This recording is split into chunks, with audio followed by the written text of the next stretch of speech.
Hello लोगोफोर, नोंथांमोननि थाखाय आं दिनै मोनसे गोदान भिडिअ लानानै फैलायबाय। बेवहाय नोंथांमोना नुनो मोनदों जे इन्डिया पस्टनिफ्राय CDSनि गोदान नटिफिकेसन ओंखारनानै फैदों। अलरेडि बिनो अनलाइन डेटा अनलाइन प्रसेसा जागायबाय दे। स' नोंथांमोना खालामनो हासिगोन। बेवहाय होना दङ 21,413 पस्टफोरा। बेवहाय मा दं? ब्रान्च पस्ट मास्टार BPM ओमफ्राय assistant branch post master ABPM।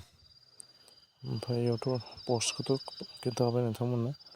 ओमफ्राय नाम्बार अफ पस्ट आसामाव बेसेबां 145। बेवहाय बेसिक सेलारिफोर होनाय दङ। BPMनिया 12,000निफ्राय स्टार्ट जागोन आप टु 29। ओमफ्राय ABPMनिया 10निफ्राय आप टु 24। ओमफ्राय बेवहाय एज लिमिटआ होनाय दङ 18 to 40 years।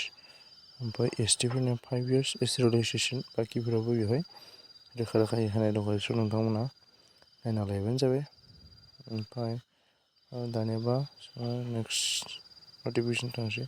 Knowledge of computer, माने कम्पिउटारनि नलेज थानो नांगोन आरो साइकेलिं खालामनो रोंनाय जानांगोन। ओमफ्राय बाखि बेवहाय पेमेन्ट दाननाय प्रसेसा बेवहाय UR आरो OBCफोरा 100K पेमेन्ट दाननो नांगोन। बाखि SC STफोरा जेबो पेमेन्ट दाननांगौ जानाय नङा।